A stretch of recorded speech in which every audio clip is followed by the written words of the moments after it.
kain pia uma a onga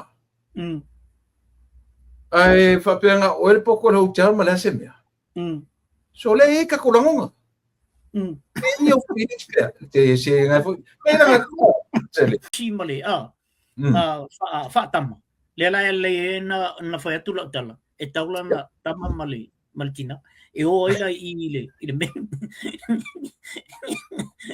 e ala soi eri ole ka mafai ku le mea yo le si ke le loa ka kumalo e o leo ka va ai atu fa diaspora ka o kilo le langa ke le ku ia ka ke mo foi ile feeling e komisina ma se le kanga ka podcast e ka dinga le afo e pale mio sa mona ia lailo le leia o le prime minister o tina o fafini ai ke makaulia o le ke nga o i fafo nga o pale mia fafini ma le podcast ta maloa o tele loa pe tarwhengai o tele loa pe ia le whalau ka kuvava ai e iei vai inga fo i orto mai te pale mia mel o nā i le mel inga le la kakan ngoi me sa le la kakan ngoi le vai ka o nga uma ka ing pia uma a onga ai fapenga oil poko ho char malase mea so le ka kulangonga ni o Phoenix te se nga fo me na tele ya le fa tu foi la mo wala ia saka kaunga ma maule ba ai ta tu malo mai la tu decidinga kanga ke kadinga ia ita yo ta tu le le ia par mi tina ai tofi ia ala ia le tina la ia le podcast em fainga io ia ka ilo so ia ia ba ku forkinga ia ba ku kama ia ka ilo le mane te le mele wai pa ia tu le ia ula pala to ia e te tawala na to lua tanta e o i mele o le tina martama ia na kongwa na kongwa wa ele mafai ona fatamala le si alai le si e lo le ele si mele tu pu o le si pa fa pe te u fatamala ia te tawala ona lua ia alango wa fo te mai tai le palmio ia te tawala na lu se te mai tai ai ona la o me ia fo le o le malosi male fa tama le la le na fa tu la tala e taula na tama male maltina e o ila ile me e ala soi eri ole ka mafai ku le mea awa peking ape kamaro o so o me ku rua le me e uma ke o kalo kai maka wa pa ka ku sama ne o ka suggestion mo mana anyway langa de o sud pan mi do o pa mi kamaro fe ka yala ma podcast na e paule mele ye o ran fa na u de pe le pe o esel fa winga ina tangat kasi so fina ngalo i tamta apu de terminei ta pa i lo le mali o le wa ya te u beta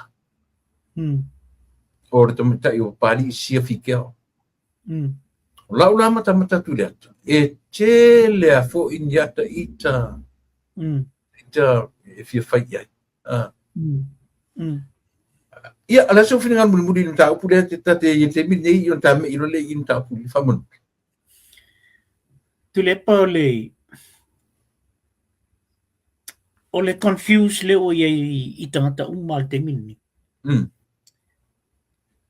Pe lalo le pe fiani cases whapea.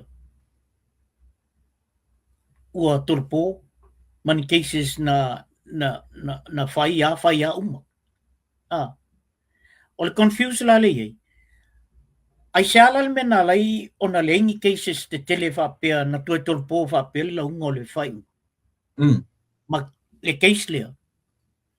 Lea o tue tolpo.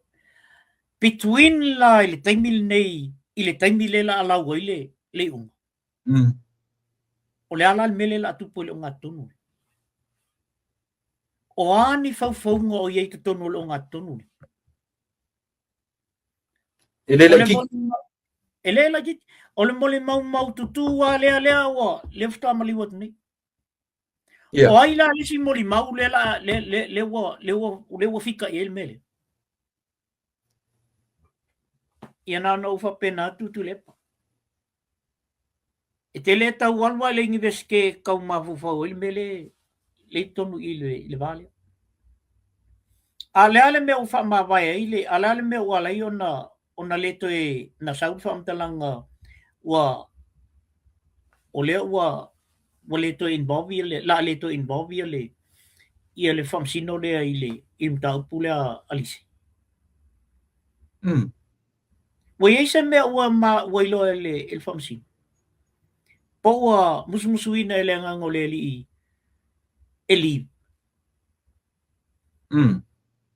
Ona o ia stata e fia ile tu. Lela involve ilo ile mele. O fesili la na le fo te fesile au la tu. Ele mafaila tatu na tali le taimini. Se ilonga tatu te sue until the time. E mau aile a mi o tonu mele. Paule mea i lau fautuanga i tangata ia involve i. Be careful. Ia matua i nofo mau tutu lele. Tato te whalonglango umalawa i le pui ngā le tua. But e mai e fo e le tua ia tato i loa na pui tato, mai ia tato wola. The very last minute wa sila mai le tua wa tato le mawhai ase mea. Ek lo le tua ina. Ai ia tato whaia le mea pito sili ona lelei. Mo tato.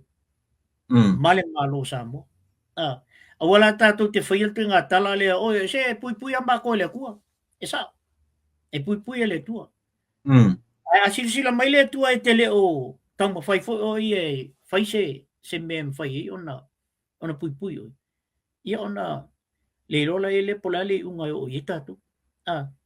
Pawana lau tala e le tata na vili mai a umatal no. Pawana lau tala na whai. Be careful langa e me o mo e ia matangata i tu o mene. O fo ele fatamala vo ila walu i sa mo pe to alu sa. E fo itangata i pui o te mil ni ono o me ane o le o sa wale fili vo le la ua matua i kiliki mai ai lunga i ngo onita. Ya ila na tu te lo. Ya o fale ton wasi o tatu te nu o no mene. Ai o tatu te fefe. Paule mea fail tatu ngaluenga. I tatu ilo olam pui e tatu foi tatu ilo foi be aware i o tatu tangatalai o tatu o tafo tatu som tu fa fine o le tatu te finau fatas. E tatu te pui a lesi ma me fa pena. Ai on tango mai le o le tua e whaalau te le ia le pui ngā tātou. Ia o launa to e soso atu le tule. Ka whaangai pita mta upu leo lo interest na mta upu ina tanu e matemne. Whamanu. Ia, e pea o le mta upu na ai le ngana i tono le toi ina le whaonga le temil nei. Ia, ma le tūlanga na fo le whaanono te le whanongolongo atua lo tea le whanau a le palmia. Ia le ala ua au mai manino la wale palmia. E le o kokongia le malo lang whanau. Ia. E fo vai atua mai le posta le fine o le palmia. Ia. E o whamtala sa o mai ia. Na mata mai la mo na mata mai lava fai e ona tuangane ia le tulanga le. Ele ia ma se tupel marong kongi. Lai fai fia e tamatia, ona le alo lofa i la tutama. E o alba inu tu lepa. E o alba inu se. E te tau ona fai tete. Tau ona fai tete. E o al me tau sami al palimia a mai me tele e fai. Te tau ona fai tete. Tau ona mua i loa le e tamatia le mele ama. Langa le o tato vavai ai. O tele na poisonista hata. O tele na elenga al whaanga ina o le whanga al temil ne. Ne o tato vavai i tono mene o tupu tono Samoa. O le meta ua tau malam na mai Samoa. O le bodyguard lava ia. Ele e latu e avese ato. Ia. E pe o le mele na fai ele bodyguard ta fia me. Ia. O le ave ato, o le ave pulou. O le mela na e au ngai whanau o le palimia. Ia. A wai mwhaina whatu le palimia, chi vai ai lau ke fongi, o le vai ai le mea, vai ai lau o le manu. Mea kongula ngai kalwhia ngai le whanau o le li palimia. E leo ngi mea ia bodyguard se whai. O te tari tonu foi. O le malama i e kai bodyguard i lana ngā ruenga wha bodyguard. Malama foi ne te loa ata tu whesidi e un whapea mai i le leo. Te le soani i le whanau ale afu. Le atali i o le li parimi. Langa iai vaenga o ngā ruenga. E mana o aile li parimi i te pila o te mai se ipu vai. O whengo whe au. Te tonu au iele o se vaenga ngā se ngā ruenga se bodyguard. Ngā ruenga tonu la le manam la mai le li palimia i le role la natali. O le role ale afoi, ale bodyguard. E ese mai le role la natali ia lai o na latu e ioe. E mawhain tato vai e mawhain na whapeatu le li palimia. Se tu e malau ke fungi le ma mai lau ako le fia. A le ngā ruenga la vai ale bodyguard. It's all about protection. Puinga. Mela na ne yo ene mafau o tule epa mai fo. Na foi ele ngila fanga o aku e mo yala bala. Ele ngila fanga o fa e o tu fa mo o e kanga ko le maro e au nga yala u. Pe ta ile li pare mia. E ia tu ia. Le fai atu lo natali. Sa wala me sa vai toda me ele se fa na o le pare mia alo mali o le tunu. Ele kau ngila fika fa le mafau. E ese le sa o le mafau. Dan me la foi ko ngunga I fa na o le tunu. Ele fa ele ko ngia foi ko palo.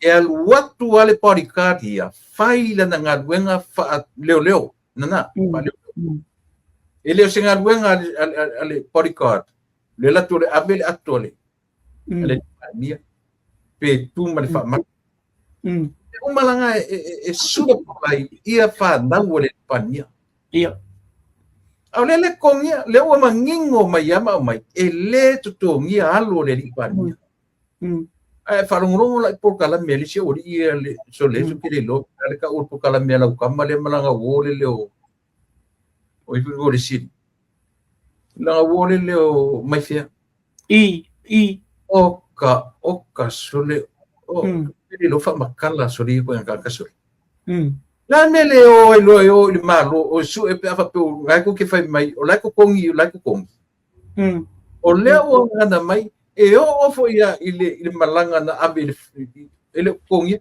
ai o aku le family ka kongi le fa ia tu le lipan mele ele kongi ele fanga la vai o men fa me ko kongi o le ase finga ngalo ia me ana fa pe mo wai fo la tu tongi e siria kula fa tio ile melanga ilo o temil ne le ola to ilo ele o fa so tu la fono ina le fainga ele li palmio o le avatu la na fa na ui e pui ai awala ngai lo kongi el malo ma o le mea fo le ka o securities ma me e pule le palmio e pule palmio pe a mo se leo pele a mo se leo ai ona o lalo tu la fono lai ai e te tawana i se malo el malo e sa ui e feo i malpalmi.